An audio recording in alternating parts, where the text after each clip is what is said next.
Hola, estimados alumnos, vamos a dar comienzo a la explicación de lo que ha sido el examen de selectividad de la PBAU para Andalucía en este mes de junio de 2024. Bueno, ha habido algunos problemas porque se esperaban una serie de preguntas que al final, pues bueno, se han trastocado un poco porque no se correspondían exactamente con lo que venía siendo lo que se esperaba, tal como se había propuesto, siguiendo el modelo de la pandemia. Y bueno, pues digamos, tampoco es que el examen haya sido tremebundo, no especialmente, incluso bajo mi punto de vista un poquito más benéfico, pero sí que es cierto que ha habido algún problemilla por ahí. Pero bueno, empezamos con lo que son las definiciones, que aquí las tenéis hechas. Yo dejaré esto colgado, además de la explicación que veis en YouTube, lo dejaré colgado para que podáis acceder a él junto con digamos, el apoyo gráfico a las definiciones. ¿De acuerdo? Entonces tenemos aquí que cuencas sedimentarias son las zonas hundidas que se formaron en la era terciaria y se van a rellenar con sedimentos arcillosos y calizos. Y se van, obviamente, otras orogénesis posteriores las van a afectar y se van a crear pues una serie de estructuras. Aquí tenemos el famoso relieve germánico que se va a fracturar y va a dejar unas zonas más elevadas o los horst y los graben, que son las zonas hundidas. Estos graben, que es, por decirlo así, podríamos entender la meseta norte, una meseta sur, se van a llenar de sedimentos que van a entrar obviamente desde los fondos, sobre todo, por ejemplo, de esos mares que van a hacer o zonas donde se han depositado eh, generalmente, generalmente materiales kársticos que los van a rellenar. Pero bueno, son estructuras horizontales, como podéis ver, la típica meseta, ¿vale? O también monoclinares, el relieve en cuesta. Las hay las típicas, ¿vale? El hundimiento de un zócalo, la típica como las cuencas del Duero, el Tajo o el Guadiana, y las cuencas o depresiones prealpinas que, bueno, se producen porque se levantan obviamente las cordilleras, como lo que es la depresión del Ebro y la depresión del Guadalquivir. El ensanche urbano es el crecimiento de las ciudades que necesitaban vivienda, sobre todo para esa nueva sociedad que surgía en el siglo XIX, sobre todo en Europa, también y en América, pero sobre todo en Europa, sobre todo influidas por la industrialización. Y entonces se va a emplear un tipo de plano, como podéis ver aquí, el plano en damero, ya se conocía obviamente, y se va a emplear. Y aquí tenéis, pues bueno, el ensanche de Barcelona, una fotito del ensanche de Barcelona que es quizá pues el más señalado a nivel español, pero también a nivel europeo, ¿eh? Es todo de lo más destacado, ¿de acuerdo? Y bueno, causa la revolución industrial, obviamente. Hoy en día, pues bueno, podemos ver más ensanches, también hay denominaciones como ensanche obrero y demás, pero bueno. Industria petroquímica es aquella que se dedica a obtener derivados de químicos del gas y del petróleo. No tiene mucho más. ¿De acuerdo? ¿Qué se obtiene? Pues bueno, ahí tenéis el ejemplo. Disolventes, insecticidas, detergentes, plásticos, pinturas, etcétera. Paisaje geográfico. Bueno, pues es el típico aspecto visual de un territorio que suele tener dos matices, general paisaje natural que no ha sido tocado por el hombre y el humanizado que ha sido transformado por el hombre, aunque la mayoría en realidad son mixtos. ¿Por qué? Pues bueno, porque hay pasajes naturales donde el hombre ha intervenido y pues te planta un puente o hace una carretera o un túnel, etcétera.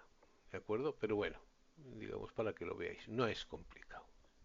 No es nada complicado. Morfología kárstica, aquí la tenemos, es aquella que se ha desarrollado sobre las calizas, ¿de acuerdo? Que son las rocas típicas sedimentarias con mucho carbonato cálcico, ¿de acuerdo? La marga y la dolomía también son, digamos, se las va a meter también dentro de ese aspecto, pero bueno, lo típico es la caliza y que esa disolución del carbonato cálcico va a dar lugar a una serie de relieves. Aquí tenemos una dolina En un conjunto de dolinas da una ubala. Aquí tenemos un lapiaz, por ejemplo el Torcal, que se suele dar, es un relieve que se suele dar kárstico en la alta montaña. Pues ahí tiene el Torcal, por ejemplo. Torcal, que también, o Torca, es una derivación también de la palabra dolina, es otra forma de definirlo. Aquí tenemos los tipos se caracteriza: lapiaces, dolinas, gargantas, pollés, cuevas, simas. Bueno, aquí tenéis un ejemplo que suele aparecer en la mayoría de los libros de texto o en los apuntes. ¿De acuerdo? Flora. Bueno, pues tampoco es complejo, ¿de acuerdo? El conjunto de especies vegetales de un territorio. No hay más. Hay bosque, matorral y prado. Aquí tenemos el ejemplo de los tres en una sola fotografía. Energías renovables.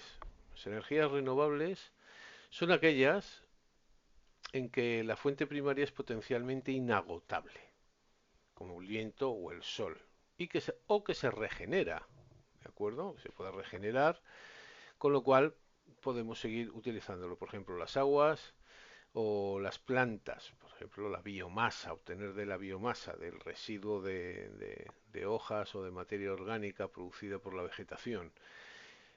Son energías alternativas, porque teóricamente sustituyen a todas esas energías que proceden que son agotables, que proceden obviamente, pues bueno, como del petróleo. La energía sale del petróleo, del gas natural, y que obviamente pueden obviamente agotarse. El desarrollo es muy rápido y creciente cada vez más, aunque todavía no se puede sustituir obviamente a las más tradicionales. ¿Qué destaca? La eólica, la solar, la geotérmica, la fuerza de la tierra, el calor que desprende la tierra. Podemos hablar de que en Canarias se desarrolla bastante. En España no tenemos otro sitio: la hidroeléctrica o los saltos de agua, la maremotriz o la de las mareas, la del mar, la de la biomasa para producir combustible, obviamente, por ejemplo, combustible a través de las plantas, y que, bueno, cada día tienen mucho más desarrollo. Y por último, el área periurbana, que es toda aquella zona que está alrededor de la ciudad per se, que está en contacto con el campo. Es la periferia. Suele haber urbanizaciones porque ya la ciudad no da abasto y tiene que ir cogiendo más territorio, pero también tiene contacto con zonas de primera producción de productos agrarios que se van a consumir en la propia ciudad. ¿De acuerdo? Entonces, pues bueno, ahí nos vamos a encontrar en el que también se instalan industrias, se instalan centros de servicios. Por ejemplo, si alguno de vosotros os vais a un lugar de ocio que está a las afueras de Málaga, está en ese área periurbana alrededor de la ciudad. eh, es ese sitio donde pues, esas grandes superficies, cines y demás, también como lugares de ocio, se suelen colocar. También porque el suelo es más barato, ¿eh? Pero bueno, en el perímetro de la ciudad per se, ¿de acuerdo? Lindando con el campo. Y con esto terminamos este núcleo de definiciones y pasamos al glosario, en el cual se nos definen cuatro, a elegir dos en este caso, y tenemos pues, una zona más antigua de la ciudad, en la que se encuentran las primeras construcciones y espacios públicos relacionados con el origen de la localidad, en las zonas en las que creció hasta la etapa del desarrollo industrial. O sea, todo lo que es hasta el siglo finales del 18 y 19. Pues aquí tenemos, obviamente, esto es Málaga, es el casco histórico. También hay quien lo define como centro histórico. Bueno, casco histórico o incluso centro histórico. La distancia angular que existe entre el meridiano que pasa por un punto y el meridiano de referencia, conocido como Greenwich, es la longitud. O sea, la diferencia que hay entre este meridiano y el punto cualquiera hacia el este o hacia el oeste donde estemos, por ejemplo hacia aquí, pues nos desplazamos. Y obviamente, pues si cada uno de estos meridianos son 15 grados, 30 grados, etcétera, 15 grados, una hora, 15 y 15:30 y 15:45, pues en este punto de por aquí estaríamos a 45 grados oeste. ¿De acuerdo? Grieta o fractura del terreno con desplazamiento entre los bloques rocosos fracturados, o sea, una fractura con desplazamiento de un bloque sobre el otro, es una falla. ¿Vale? Simplemente hay un desplazamiento y una falla. Esto obviamente puede tener una extensión inmensamente larga o puede ser algo más cortito, pero bueno, esto es una falla. También lo veíamos al principio aquí, ¿de acuerdo? Como un bloque se rehundía mientras que se levantaban otros y se fracturaban aquí, ¿vale? Falla normal, ¿de acuerdo? Simplemente se desplazaba. Se fracturaba un bloque y se desplazaba. Uno se hundía y otro se levantaba. Bueno, pues eso es la falla, una falla en el terreno, geológicamente hablando. ¿De acuerdo? Y por último, el conjunto de vías de progreso económico, social y político capaces de satisfacer las necesidades actuales sin comprometer los recursos y posibilidades de las futuras generaciones, o sea, sin cargarse el medio ambiente ni las posibilidades para que sobrevivan nuestros hijos, nietos, etcétera, a eso se le llama desarrollo sostenible. Entonces, bueno, pues aquí os he puesto uno de los objetivos de la famosa Agenda de 2030 que a tanto se les llena la boca a algunos, pero bueno, si leéis, obviamente, pues bueno, lo que se intenta proyectar y conseguir es, pues bueno, finalizar la pobreza, disminuir el hambre o las hambrunas, que llegue la salud y el bienestar a toda la población, que la educación sea de calidad y llegue a todo el mundo, y así obviamente, bueno, igualdad de género, que las oportunidades entre los sexos para cualquier profesión y posibilidades sean las mismas, y obviamente, etcétera, ¿no? Todo eso que obviamente en su conjunto también está buscando, además, bueno, una acción por el clima, cuidar nuestros mares y océanos, etcétera, ¿no? ¿Para qué? Pues para conseguir que la Tierra sea un planeta con recursos y habitable para todos en un futuro. ¿De acuerdo? Entonces, pues bueno, desarrollo sostenible. Con esto terminamos lo que es la práctica, las definiciones, perdón, y entramos en la práctica. En las prácticas, que aquí están desarrolladas las dos que os han puesto, vamos a verlas y vamos a comentarlas tranquilamente. Esta parte ya, digamos que podemos obviarla, si queréis. No hay mucho más. Ya ya hemos visto estos ejemplos y bueno, el mapa que representa el mapa de España con el porcentaje de población extranjera según su origen, nos piden lo siguiente, que indiquemos 4 provincias en las que la población extranjera supera el 14%, lo que serían los dos últimos en la leyenda de la derecha, los dos últimos rectángulos o los dos de abajo, a partir de ahí que va del 14 a más del 18. Ha habido un problema y también ha habido quejas. No se ven bien los colores. Aquí he intentado contrastarlos un poquito más. ¿De acuerdo? Y aún así no se ven. Pero bueno, eh, como ejemplo de esas provincias en que la población extranjera supera el 14%, pues están las Baleares, Islas Baleares, Alicante, por ejemplo, Almería y Murcia. ¿De acuerdo? Que superan a la población extranjera. Parece, ¿eh? Porque obviamente sí que hay un cierto problema para poder ver un poquito los colores, el contraste de los colores. Pero bueno, indique 4 provincias en que la población mayoritaria proceda de la Unión Europea. Pues bueno, pues aquí pasa un poco más o menos lo mismo. Tenemos las Islas Baleares y Alicante también. Y por ejemplo, por variar, Málaga y Santa Cruz de Tenerife. ¿De acuerdo? Aunque también podríamos haber nombrado a Las Palmas. O sea que no, Las Palmas, Santa Cruz de Tenerife, cualquiera de esas zonas en las que obviamente aquí tenemos cuando el color verde se destaca, ¿de acuerdo? Pero sobre todo Santa Cruz de Tenerife, Málaga, Alicante, son las provincias que más ciudadanos, obviamente, todas las que pegan al Mediterráneo o a las zonas, digamos, casi tropicales, subtropicales de las Canarias, que tienen, pues eso, mucha población, mucha población. Eh, y ahora pasamos directamente, partiendo del mapa, comentar la evolución e importancia de la inmigración en España desde principios del siglo XXI. O sea, estamos hablando, obviamente, de lo que es exclusivamente el siglo XXI. Nada de siglo XX, ni una evolución histórica, o sea, exclusivamente cómo están las cosas hoy, en los 24 años que llevamos del siglo XXI.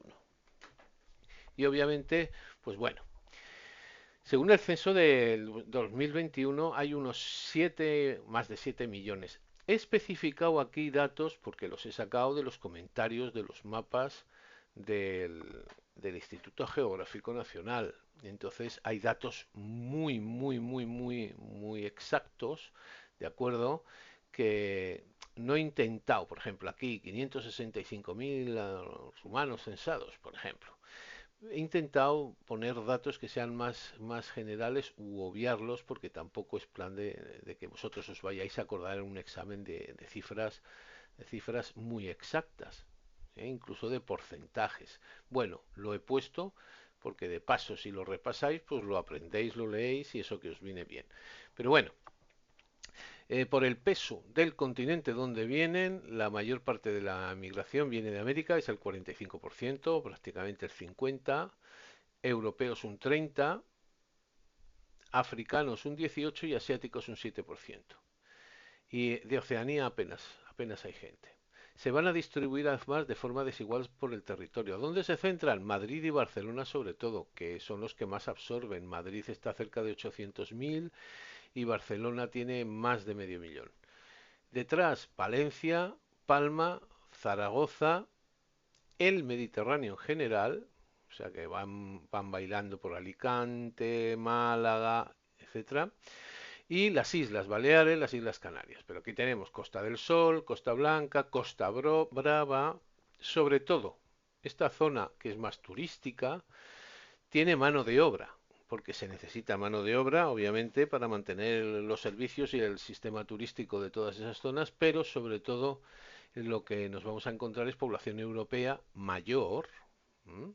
Mayor, que vienen aquí prácticamente a jubilarse, o a vivir en España y jubilarse. El resto, el interior y la zona norte, hay presencia extranjera, poca, pero como también hay poca población, va envejeciendo y va desapareciendo esa población, cada vez van ganando más peso.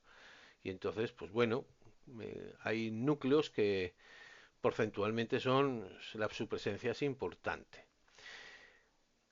¿Para qué vienen? Ya hemos comentado el sector servicios, pero no solo. Entonces, por un lado, el sector agrario absorbe población en las zonas donde es más rentable, que estamos hablando de Alicante, Murcia, Almería, Huelva, Lérida, en general Valle del Ebro y Valle del Guadalquivir, y costa mediterránea también, sobre todo la levantina, después desde Almería hacia arriba, donde hay mucha población africana, por ejemplo. También hay población americana en el sector servicios, en la construcción, en el sector industrial y sobre todo en las zonas, las dos grandes áreas urbanas del país. No es que esto sea así y punto, pero obviamente porque la población se distribuye por todo el territorio, toda la inmigración, pero destacan. ¿Por qué? Pues bueno, pues de la población africana, los primeros empleos y donde se necesita más mano de obra suele ser precisamente el sector primario y suelen acabar ahí, aunque pegan el salto, obviamente, en cuanto pueden, pues van pegando el salto hacia sobre todo zonas urbanas, que es lo que se busca o lo que quiere la mayor parte de la población, porque también obviamente van a poder instalarse de otra manera y van a poder acceder a servicios que de otra manera pues le pueden costar. Pero bueno, y después la capital se va a especializar sobre todo en inmigrantes americanos. Hay muchos sudamericanos. Cuando hablamos de americano, hablamos de americanos el continente. ¿De acuerdo? No hace falta, yo creo que aclararlo. Pero bueno, más de 2/3 de las personas que han nacido en el extranjero son lo que solemos definir hispanoamericanos. ¿vale? Hispanos. Sin embargo, otras zonas de España donde su presencia es más importante, por ejemplo en la franja norte de Galicia, Navarra y en el archipiélago canario. También ciudades como La Coruña, Vigo, Bilbao, Pamplona, Santa Cruz de Tenerife. Hay más de un 60% de extranjeros que provienen obviamente de América, tanto de, bueno, desde México hasta la Patagonia. Eh, ¿Por qué? Porque también, obviamente, hay muchos antecedentes de esa población, sus abuelos, bisabuelos, etcétera, que provenían de esas zonas de España y por lo tanto vuelven en cierta medida. Algunos porque conservan familia y otros porque sienten cierto arraigo histórico, ¿no? Por lo que han oído de contar a sus abuelos, a sus padres, etcétera. También hay muchos núcleos que tienen una sobrerepresentación de inmigrantes asiáticos, como es el caso de, de la población japonesa china, sobre todo china, pakistaní, ¿m? En Barcelona, que es algo más de medio millón de personas. ¿M? Algo más de medio millón de personas, de las cuales un tercio reside en Barcelona.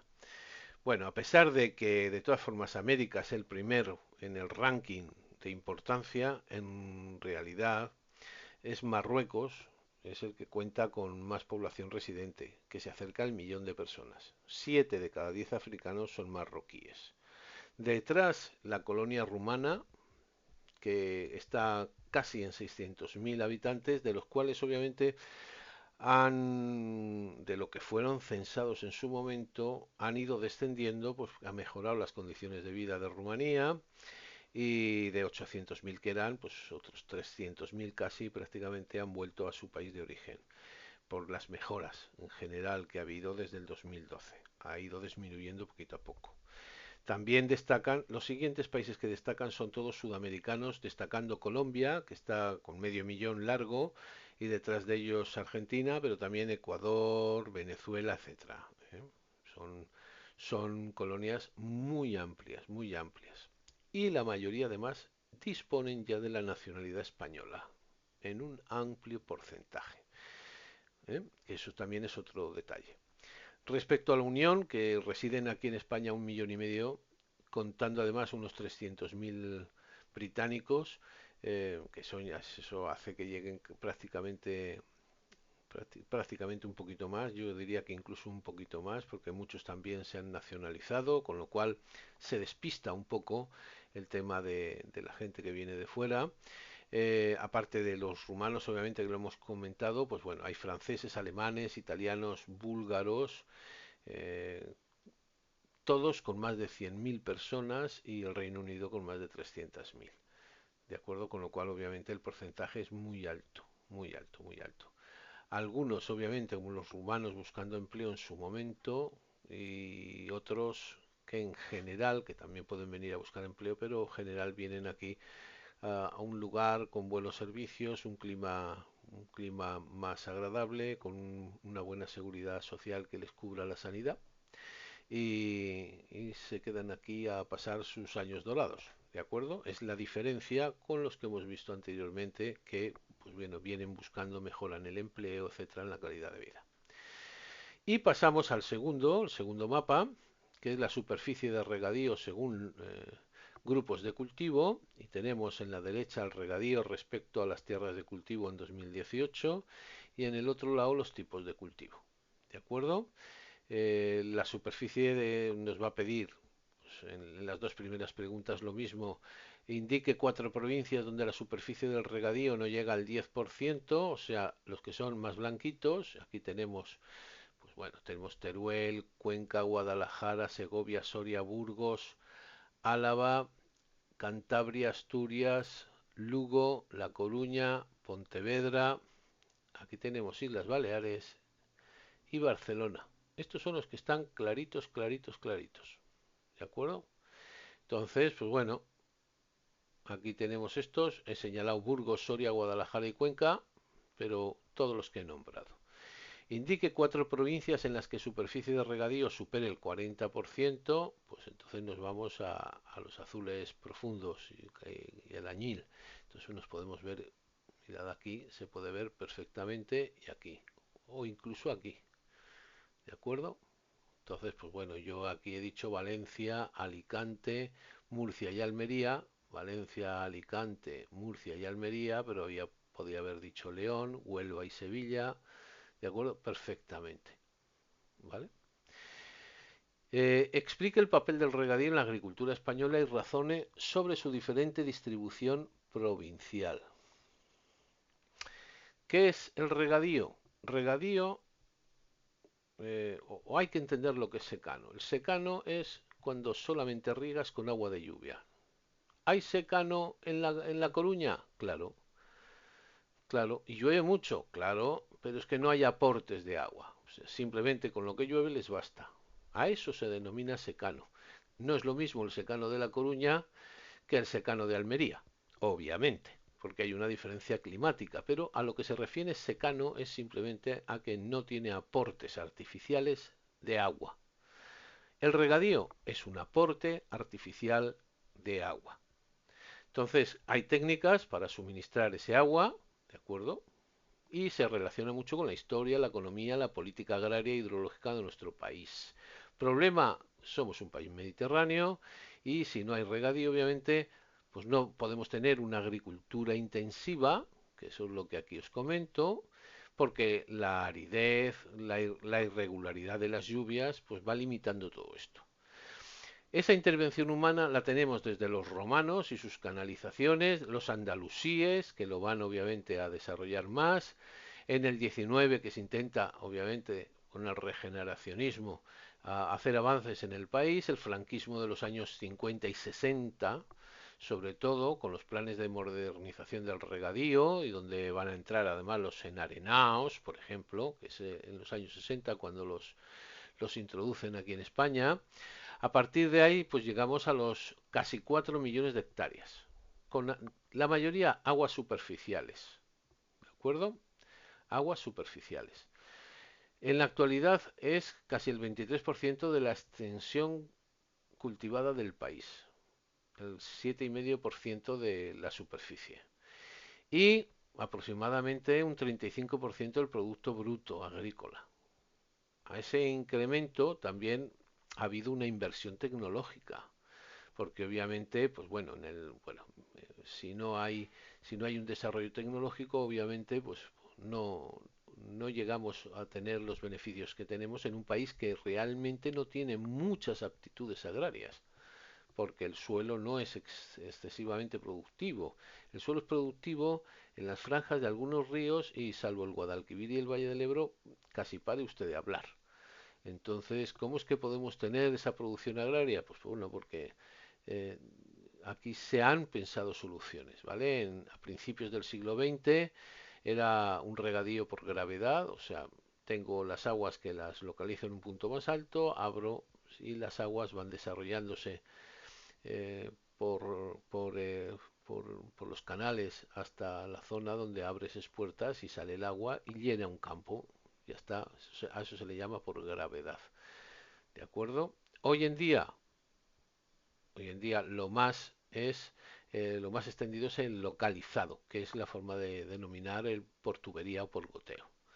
¿Vale? Es la mitad de la superficie regada. Después, el de gravedad, obviamente por inundación, pero también porque hay zonas donde no se puede desarrollar todavía eso.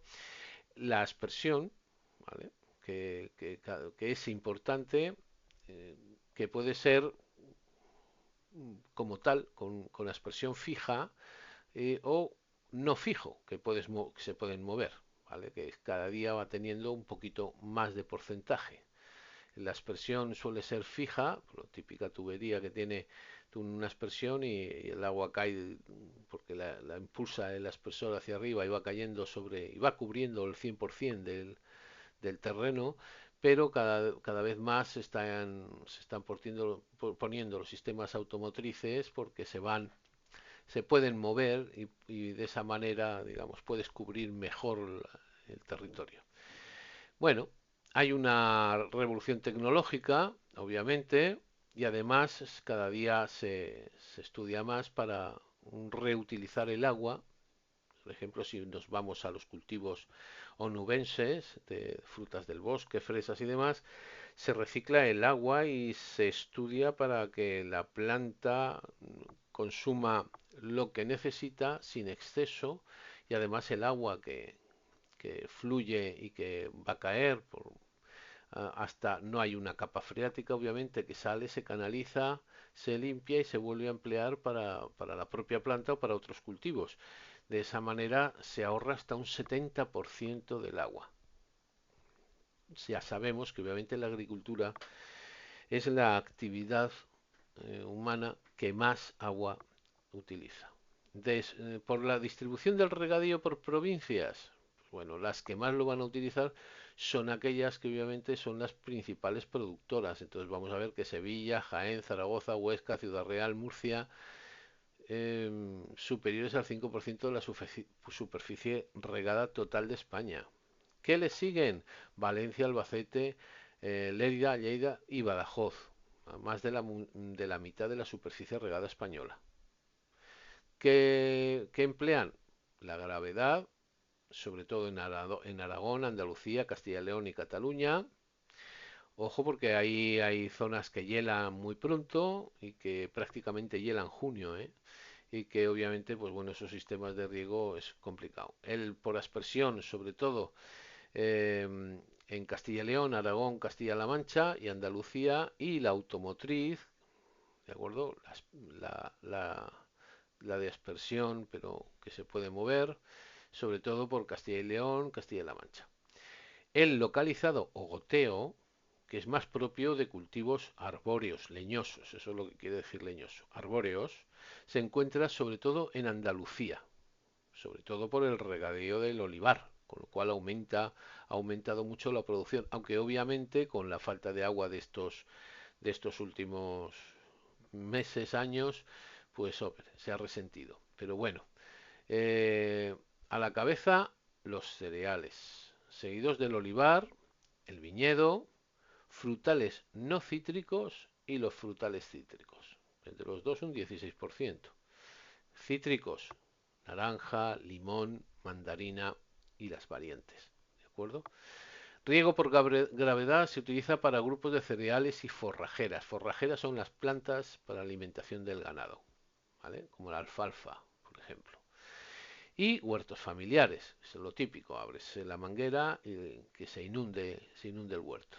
El olivar y el viñedo se riegan casi únicamente con riego localizado, goteo, siendo también el sistema más usual en el cultivo de frutales, así como las hortalizas y el invernadero. Todo lo que va por invernadero utiliza o bien aspersión, muy localizada, pero generalmente es goteo.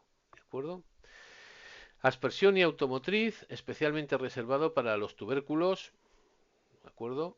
Como la patata y todos los cultivos de bulbo, leguminosas y cultivos industriales, como cual algodón, tabaco, por ejemplo, son cultivos industriales. También la remolacha azucarera. Hay que contar también con cultivos protegidos o forzados, ya que necesitan un sistema de protección de invernaderos o macrotúneles porque no se pueden dar al aire libre. Y no permanentes, acolchados, pequeños túneles y enarenados. Por ejemplo, el cultivo del melón se acelera cuando se le mete plástico para cubrirle y evitarle las heladas tardías o incluso algún tipo de desastre climático, ¿no? Su introducción a principios de los 60, el Instituto Nacional de Colonización, se crearon nuevos territorios y demás y obviamente pues se va a facilitar la explotación agraria. Ahí es lo que os comentaba que se introducen los enarenados. En el 2019, 74.000 hectáreas regadas se cultivan en ambiente controlado. ¿De acuerdo? De esas, 2 tercios en Andalucía. Sobre todo donde, obviamente, Almería, eh, desde Adra a Níjar, que te vamos a tener ahí, pues bueno, un terreno inmenso, pero también hay parte en Granada y algunas otras zonas de otras provincias. Pero bueno, detrás, Murcia y Canarias. A nivel provincial, Almería, obviamente 45.000, Huelva casi 7.000, Granada casi 6.000 y Murcia. ¿Qué va a predominar? Cultivos hortícolas, huerta, ¿de acuerdo? Tomate, pimiento, pepino, judía verde, fresa, melón, sandía, berenjena, calabacín, lechuga, ¿de acuerdo? Que tiene además mucha salida comercial y que además en general hay una demanda preproducción. O sea, ya se sabe lo que se va a producir porque ya nos lo demandan desde, por ejemplo, desde el Reino Unido, un tipo de col rizada específica, que son la que consumen ellos, que les gusta mucho y obviamente pues se produce, como se suele decir, a gusto del que paga. Y obviamente, pues bueno, tenemos una gran producción y un mercado al que abastecemos, porque abastecemos a Europa, fundamentalmente. Y con eso terminaríamos el comentario. Yo me he extendido quizá un poco más de la cuenta, he dado datos, no pretendo hacer un modelo de examen, que igual un comentario con 15 líneas, que 15 a 20 líneas bastaba, ese comentario de la tercera pregunta, para no enrollarnos demasiado. Yo sí me he enrollado, ¿de acuerdo? Lo tenéis aquí desplegado. Y si hacéis un resumen más cortito de todo esto, pues os quedaría un comentario, obviamente, pues muy, muy favorable y estupendo. Las preguntas de desarrollo, con 3 puntos, aquí tenemos el clima, por un lado, bueno, esto es un regalito, elementos y factores climáticos, principales tipos de climas, características y distribución espacial. Esta es una pregunta, es un regalo. Y las aguas y la red hidrográfica, variantes hidrográficas, ríos, cuencas hidrográficas, cuencas y vertientes, ¿vale? Los regímenes fluviales y el uso y aprovechamiento de las aguas. Son dos preguntas de desarrollo que yo creo que son muy asequibles, ¿vale? Incluso si no sabes las preguntas, sí que puedes comentar algo, entonces, con lo cual, pues algo de puntuación sí que sacas. No veo que sea un mal examen, que sea un examen difícil, sí que no le esperaba a la gente que solo se ha preparado la parte de geografía humana para el desarrollo y se encuentra con dos temas de geografía física, pues bueno, pueden sentirse muy frustrados. La ventaja es que, pues bueno, el comentario de las prácticas muy asequible, pues son de humana, con lo cual si se saben los temas la van a poder desarrollar perfectamente y después las definiciones, como se elige de aquí la mitad y de estas otras la mitad, pues obviamente y con estos cuento 3 puntos y con esto 4 son 7 puntos a las malas que no sepáis absolutamente nada del clima ni de ni de la red hidrográfica, de las aguas y la red hidrográfica. Es un examen muy, muy asequible. Y con esto, pues termino el comentario y ya os digo que os lo dejo colgado en un enlace debajo de este vídeo. ¿De acuerdo? Buen día.